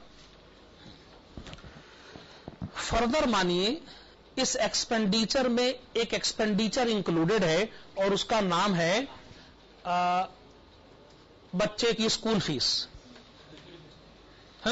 बच्चे की स्कूल फीस इसमें इंक्लूडेड है, ऑब्वियसली इंक्लूडेड होना भी चाहिए, और वो बच्चे की महीने की स्कूल फीस है 1,000 रुपए। मैं क्या करता हूं, इंटेंशनली वो 1,000 रुपए माइनस कर देता हूं। वैसे 1,000 माइनस करके मुझे पता क्या चल जाएगा, 9,000 रुपए। 10,000 में से 1,000 माइनस करूंगा तो 9,000 पता चलेगा। अब बताइए 9,000 क्या है? 1,000 तो बच्चे की स्कूल फीस है, 9,000 क्या? हाँ सही बात है, expenditure other than school fee. Expenditure other than school fee, okay. मैं एक एजम्पशन ले रहा हूं कि बच्चे की स्कूल फीस को छोड़कर बाकी खर्चे में कोई प्रॉब्लम नहीं। प्रॉब्लम से मतलब यानी जनवरी का पैसा जनवरी में पे होता है, फरवरी का फरवरी में, मार्च का मार्च में। तो बच्चे की स्कूल फीस में क्या प्रॉब्लम है? प्रॉब्लम यह है कि स्कूल वाले कहते हैं कि जनवरी, फरवरी, मार्च की स्कूल फीस इकट्ठी देनी होगी, जनवरी में देनी होगी। जनवरी की जनवरी में पे करो, फरवरी की भी जनवरी में पे करो, मार्च की भी जनवरी में पे करो। मेरे ख्याल से मैं सही एग्जांपल दे रहा हूं। ओके, मैं जानना चाहता हूं कि जनवरी में मैं टोटल पेमेंट कितनी करूंगा। जवाब है ये 9,000 की पेमेंट तो करनी है, स्कूल फीस को छोड़कर बाकी तो पेमेंट करनी ही है, और 3,000 की स्कूल फीस भी पे करो, तो जनवरी की टोटल पेमेंट 12,000 रुपए, फरवरी की पेमेंट 9,000 रुपए, मार्च की पेमेंट 9,000 रुपए।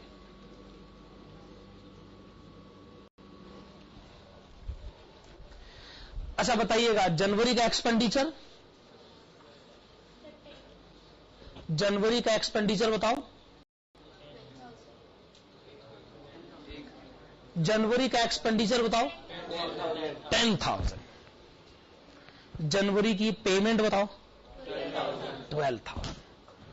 फरवरी का एक्सपेंडिचर, फरवरी की पेमेंट, दिस इज इट। हमें एक्सपेंडिचर और पेमेंट का फर्क समझना चाहिए ना। फरवरी का खर्चा तो 10,000 है, हर महीने का खर्चा 10,000 है, तो फरवरी का खर्चा भी 10,000 है, लेकिन फरवरी में पेमेंट कितनी है 9,000, क्योंकि फरवरी की स्कूल फीस तो जनवरी में पे हो गई। पेमेंट और एक्सपेंडिचर का फर्क समझ में आया। प्रॉब्लम यह है कि आमतौर पे लोग एक्सपेंडिचर और पेमेंट में फर्क नहीं करते। वो एक्सपेंडिचर कोई पेमेंट बोल देते हैं, पेमेंट कोई एक्सपेंडिचर बोल देते हैं। भाई किसी से आमतौर पर जहां भी जनवरी का खर्चा कितना है, कहते हैं 12,000, और कितना 12,000 तो पेमेंट है। वो कहते हैं मुझे ये सब नहीं मालूम। ये आप अकाउंट्स की क्लास में पढ़ते होंगे कि एक्सपेंडिचर पेमेंट में क्या फर्क होता है, हम तो ऐसे ही बोल दिया करते हैं। मेरे ख्याल से अकाउंट्स की क्लास में जब तक है तब तक हम टेक्निकली बोलते हैं, बाहर निकलकर भी हम ऐसे ही बोल दिया करते हैं। हम लोग बड़ी बार पेमेंट को एक्सपेंडिचर, एक्सपेंडिचर को पेमेंट बोल देते हैं। हम लोग वो डिस्टिंग्विश नहीं करते ना, पर हमें कम से कम क्लास में तो डिस्टिंक्शन रखना ही होगा।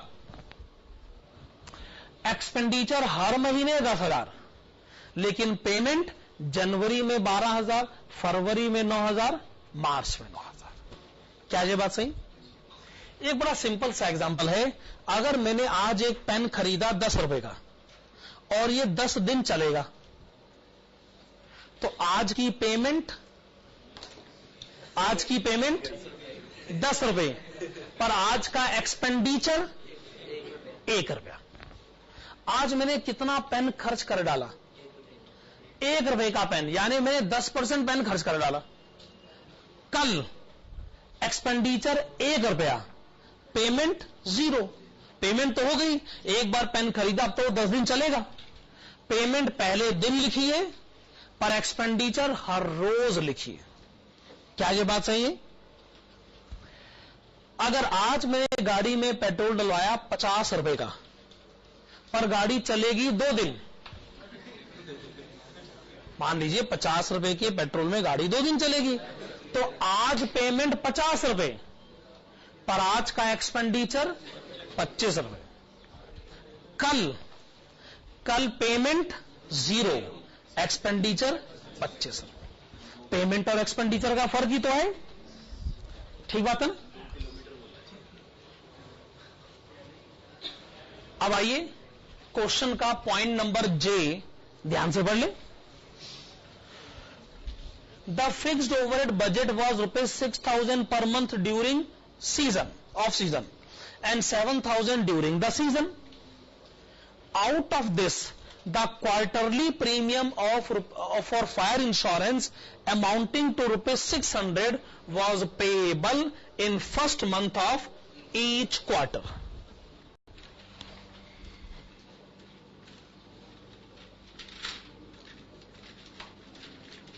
लिखेगा एक्सपेंडिचर ऑफ फिक्स्ड ओवरहेड्स। जनवरी का एक्सपेंडिचर 6,000, फरवरी का एक्सपेंडिचर 6,000, मार्च का एक्सपेंडिचर 7,000। क्या ये बात सही? एक्सपेंडिचर जनवरी फरवरी 6,000 क्योंकि ऑफ सीजन है, मार्च चूंकि सीजन है तो एक्सपेंडिचर हो गया 7,000। आप इसमें से माइनस करिएगा expenditure of fire insurance premium. आपने लिखा minus expenditure of fire insurance premium.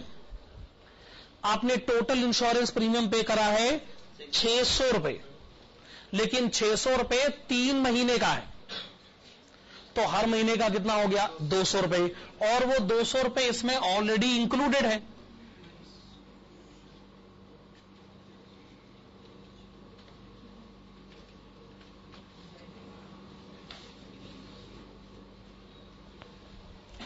₹200 minus करने का मतलब है अब जो अमाउंट है उसे मैं कहूंगा एक्सपेंडिचर अदर देन प्रीमियम।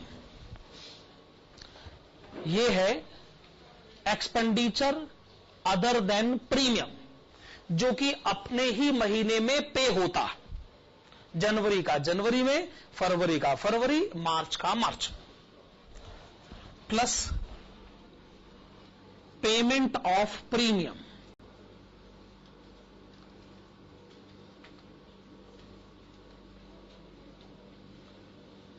जनवरी में हम कितने प्रीमियम की पेमेंट करेंगे 600।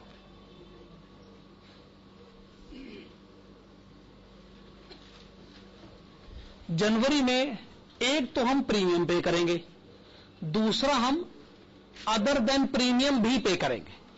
तो जनवरी की टोटल पेमेंट हो गई 6400, फरवरी की पेमेंट हो गई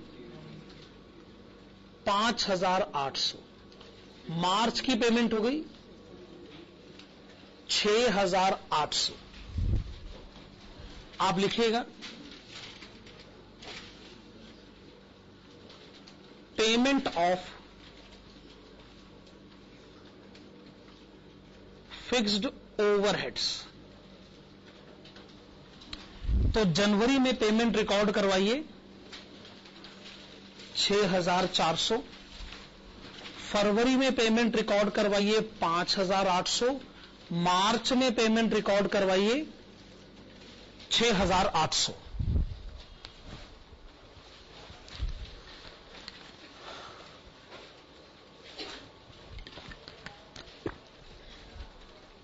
फिर तो आप मुझे पेमेंट्स का टोटल बता सकते हैं। 41590, 46863, 49950, 49950। आप मुझे जनवरी का क्लोजिंग कैश बैलेंस बताएं। 7410।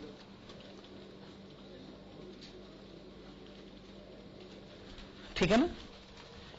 आपने टोटल कैश अवेलेबल में से टोटल कैश पेमेंट माइनस करी, जनवरी का क्लोजिंग कैश बैलेंस आपने बताया।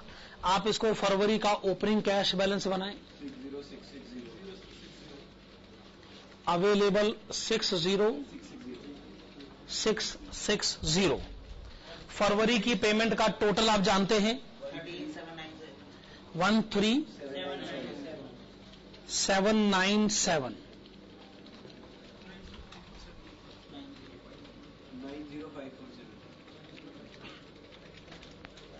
90547,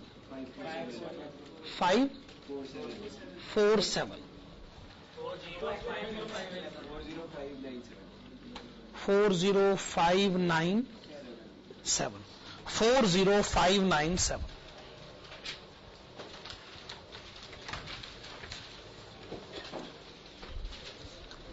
हाँ, तो ये हमने कैश बजट के 2 क्वेश्चन अटेम्प्ट करे।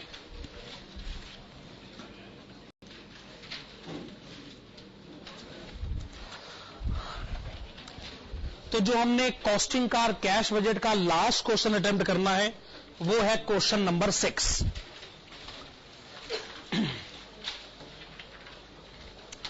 Question number 6।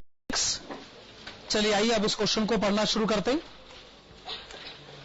Based on the following information prepare cash budget for ABC limited. देखो भाई, first quarter, second quarter, third quarter, fourth quarter, quarter wise details हमें मालूम है। Opening cash balance, collection from customers, payments, purchase of material, other expenses, salary and wages, income tax, purchase of machinery. Next page.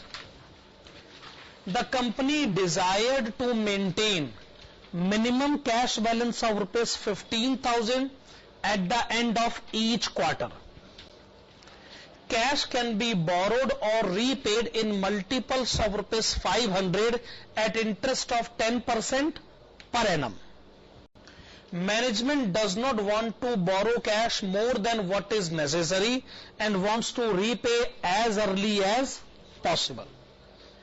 In any event, loans cannot be extended beyond 4 quarters. Interest is computed and paid when the principal is repaid. Assume that borrowing take place at the beginning and repayments are made at the end of quarter.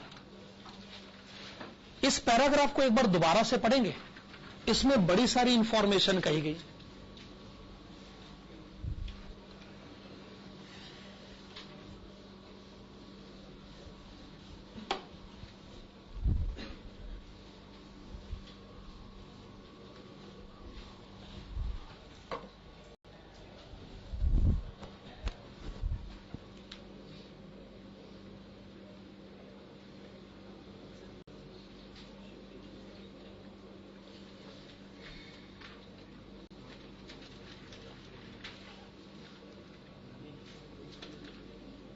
चलिए आइए cash budget बनाना शुरू करते हैं। Particulars quarter first, second, third and fourth.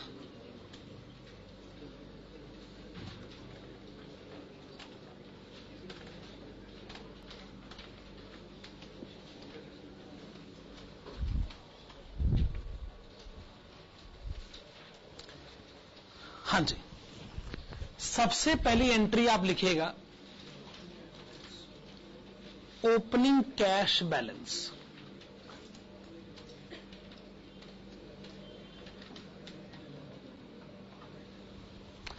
Opening cash balance quarter first में कितना given है? Rupees 10,000।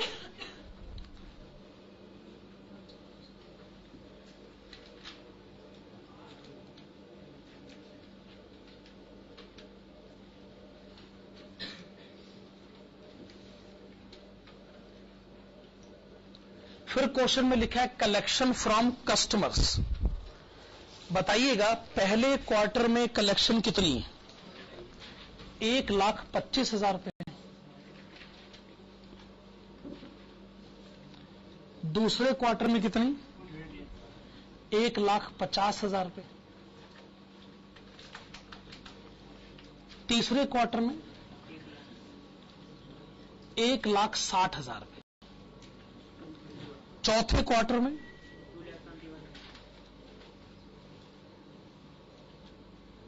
2,21,000 रुपए। तो आपने करा क्या? ओपनिंग कैश बैलेंस में ऐड किया कलेक्शन फ्रॉम कस्टमर्स। ऐसा करने से आपको क्या पता चलेगा? Total cash available. पहले क्वार्टर में तो आप बता ही गए 1,35,000।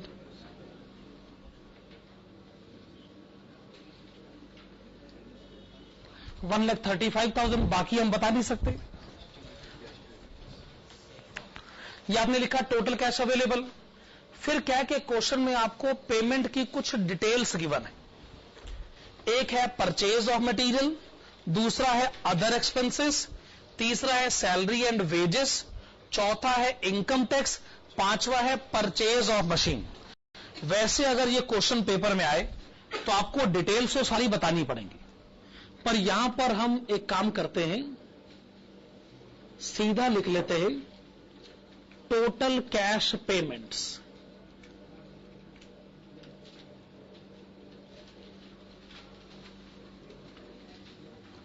तो आप डायरेक्टली मुझे कैश पेमेंट्स का टोटल बता दें। 1,40,000।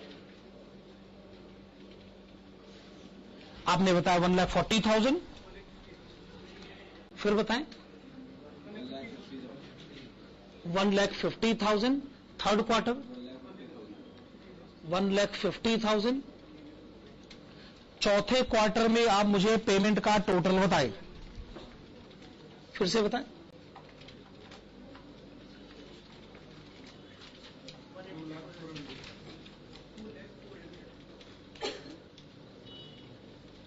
आपने बताया ₹2,04,000।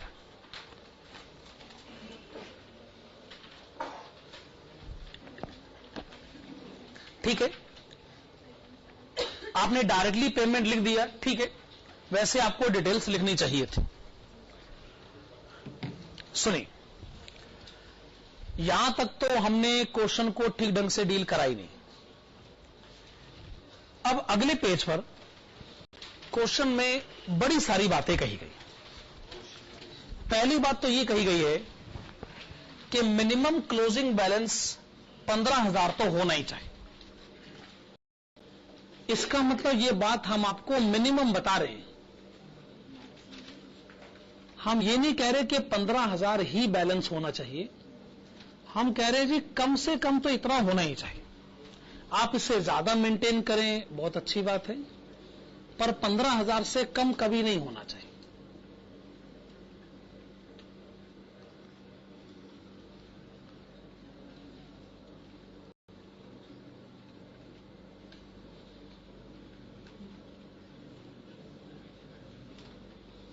हाँ जी, तो आपने लिखा minimum closing balance, minimum closing balance, ठीक बात है।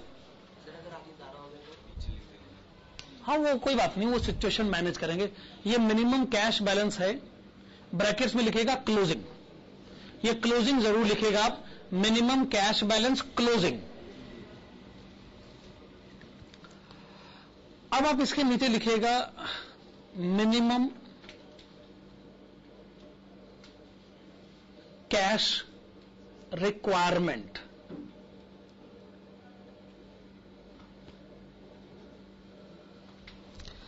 अब जब आप कहते हैं कि आपने 1,40,000 की पेमेंट करनी, इसका मतलब आपको 1,40,000 का कैश चाहिए, आपको 15,000 का बैलेंस मेंटेन करना है, उसके लिए भी कैश चाहिए। तो आपको टोटल कैश फिर चाहिए कितना? 1,55,000 रुपए। आपकी जरूरत है 1,55,000, पेमेंट 1,40,000 करनी है और 15,000 जेब में रखना। आपकी जरूरत 1,55,000 है। सेकेंड क्वार्टर में 1,65,000, 1,50,000 और 15,000, फिर 1,50,000 और 15,000, फिर से 1,65,000। और थर्ड क्वार्टर में आपकी रिक्वायरमेंट है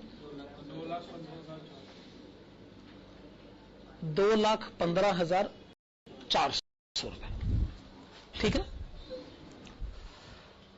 यह आपने मुझे बताया मिनिमम कैश रिक्वायरमेंट,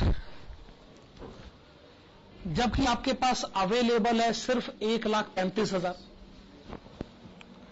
इसका मतलब कैश कम है आपके पास। क्वेश्चन कहता है हां जी कैश कम हो सकता है। जब भी कैश कम हो तो क्या करें? लोन लीजिएगा, ठीक बात है। तो अब हम फाइनेंसिंग के मैटर पर डिस्कशन करेंगे।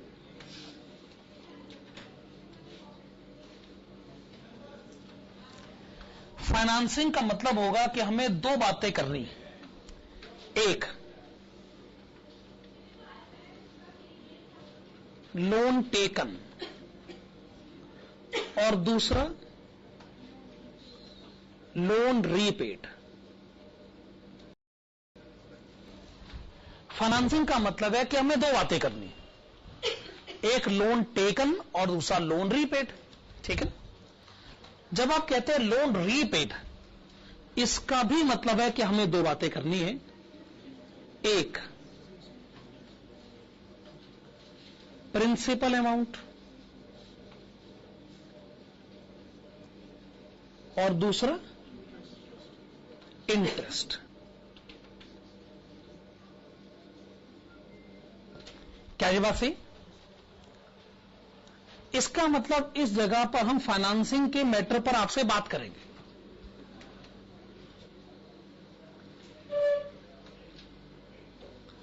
इस जगह हम फाइनेंसिंग के मैटर पर आपसे बात करेंगे। अच्छा, उसके बाद लास्ट में हम एक काम और करेंगे और वो है एक्चुअल क्लोजिंग बैलेंस।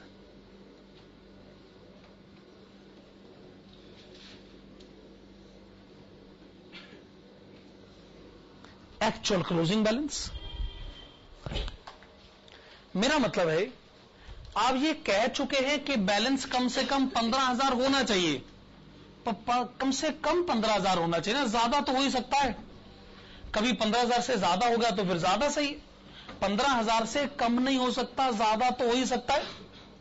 ठीक है ना? चलिए अब हम आगे बात बढ़ाते हैं। आप कहते हैं कि आपके पास 1,35,000 हैं, 1,40,000 की पेमेंट करनी है, 15,000 का बैलेंस मेंटेन करना है, रिक्वायरमेंट 1,55,000 की है। बताइए पहले क्वार्टर में कितना कैश कम है? 20,000।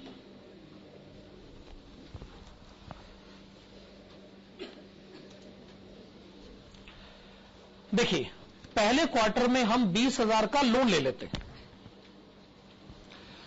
1,35,000 है, अगर मैं 20,000 का लोन लेता हूं तो मेरे पास टोटल कैश हो जाएगा 1,55,000।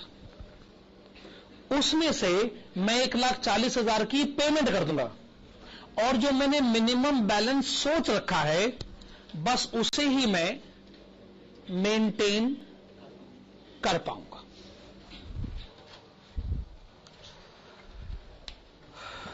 बस वही मेंटेन हो पाया।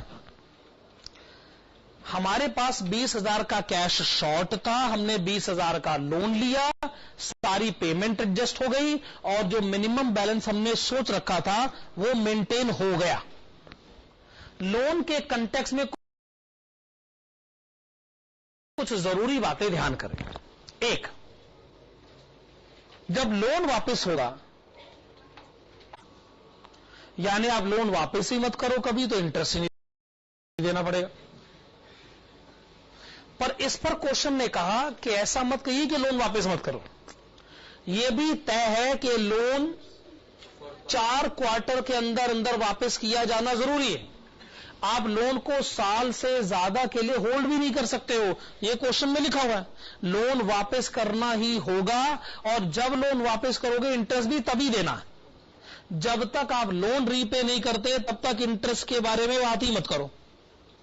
ठीक बात है? रेट ऑफ इंटरेस्ट होगा 10%।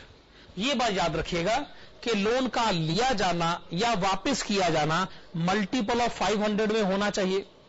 यह भी याद रखिएगा कि आप जब भी लोन लेते हैं क्वार्टर के शुरू में लोन लेते हैं और जब भी आप लोन वापस करते हैं क्वार्टर के आखिर में वापस करते हैं। अब इन सारे मुद्दों पर बात करनी पड़ेगी। खैर, हमने पहले क्वार्टर का क्लोजिंग बैलेंस पता कर लिया है 15,000। आइए इसे दूसरे क्वार्टर का ओपनिंग बैलेंस लिखा जाए।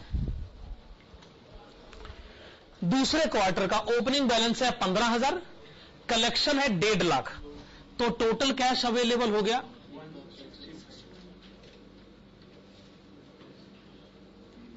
1,65,000। ठीक बात है ना? अब सवाल ये उठता है कि सेकंड क्वार्टर में आपकी कैश की रिक्वायरमेंट कितनी है? यही है जी कैश की रिक्वायरमेंट। 1.5 लाख पेमेंट करने के लिए चाहिए, 15,000 का बैलेंस मेंटेन करना है, तो पेमेंट रिक्वायरमेंट है 1,65,000। जब आप इससे कंपेयर करते हैं तो आप पाते ना 1 रुपए का कैश कम है ना ज्यादा। जब कैश कम है ही नहीं तो और लोन लेने की जरूरत ही नहीं है। जब कैश ज्यादा है ही नहीं तो मैं रीपे कहां से कर सकता हूं? इसका मतलब सेकंड क्वार्टर में कुछ मत करिए, ना नया लोन लीजिए ना पुराना लोन वापस करिए और ना ही इंटरेस्ट पे करिए, क्योंकि जब लोन वापस नहीं करा तो इंटरेस्ट किस बात का। कम से कम ये क्वेश्चन तो यही कह रहा है। साबित ये हुआ कि किसी तरीके से मिनिमम बैलेंस आपने मेंटेन कर लिया। साबित हुआ कि आपने किसी तरीके से मिनिमम बैलेंस मेंटेन कर लिया। ये जो आपने मिनिमम बैलेंस मेंटेन करा है, इसको आप तीसरे क्वार्टर का ओपनिंग बैलेंस बनाइए।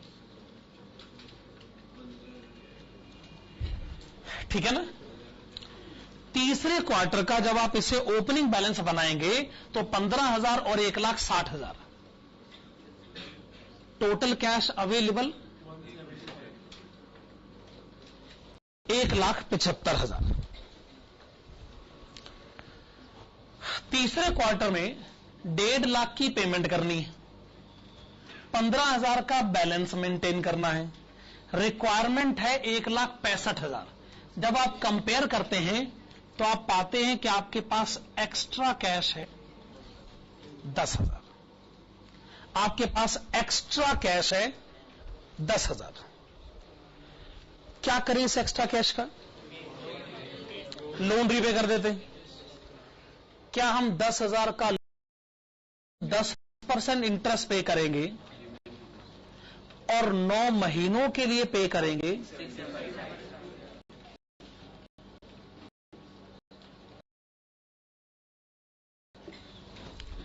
तो एक 9,000 रुपए का लोन रीपे कर देते हैं, दूसरा 675 का इंटरेस्ट पे कर देते हैं। अगले क्वार्टर में पे करें और इसके ऊपर 675 रुपयों का इंटरेस्ट पे करें। यह सिचुएशन हमारी रेंज में है।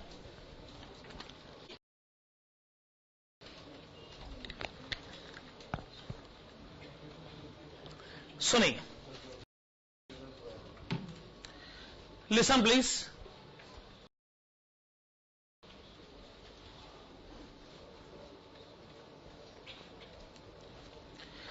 आप कह रहे थे कि आपके पास 10,000 रुपए एक्स्ट्रा है।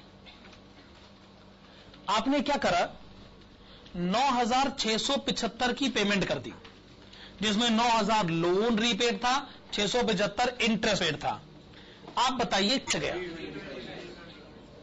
325 रुपए कैश बच गया ना। और 15,000 आपने पहले ही अलग करके रखे थे, तो 15,000 तो पहले ही अलग करके रखे थे, 325 और, तो क्लोजिंग कैश बैलेंस 325 रुपए।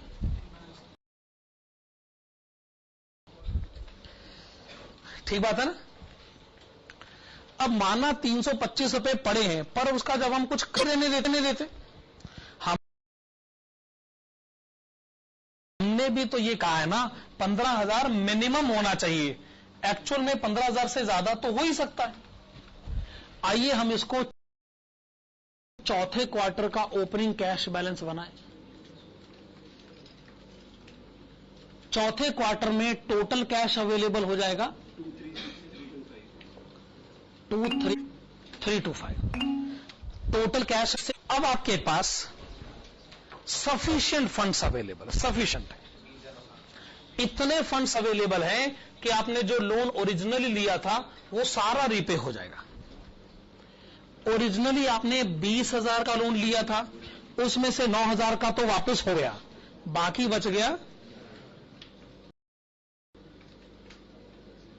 11,000। वो 11,000 आज हम रीपे कर देते हैं। लेकिन अब ये जो आप 11,000 रीपे करोगे, इसके ऊपर दीजिएगा 10, पहले क्वार्टर के शुरू से लेकर चौथे क्वार्टर के आखिर तक। क्या ये पूरा साल बन गया? पूरे साल पर 10% इंटरेस्ट हो गया 1,100 रुपए। अब आप मुझे चौथे क्वार्टर का क्लोजिंग कैश बैलेंस बताएं। 23,825। अब सवाल जुड़ता है ये 23,000 ये 25 कैसे आया?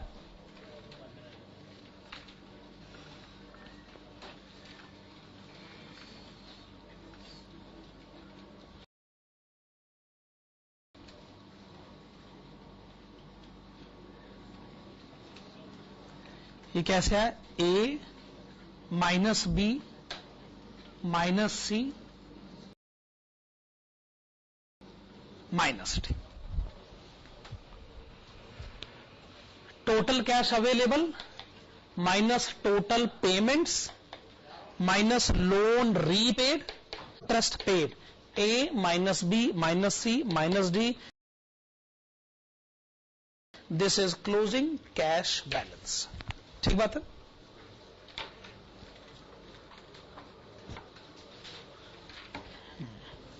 देखिए मेरे पास इतने ही क्वेश्चंस हैं, बाकी जो मैंने आपको क्वेश्चंस करवा के देने हैं वो एफएम की बुक में से करवा के देने हैं।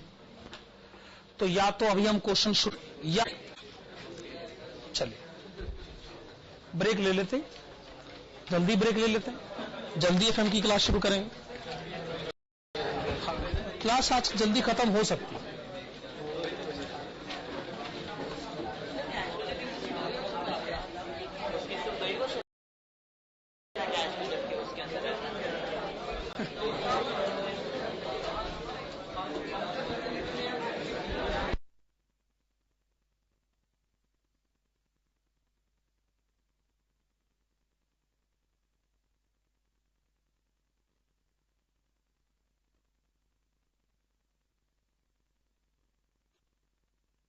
परसों की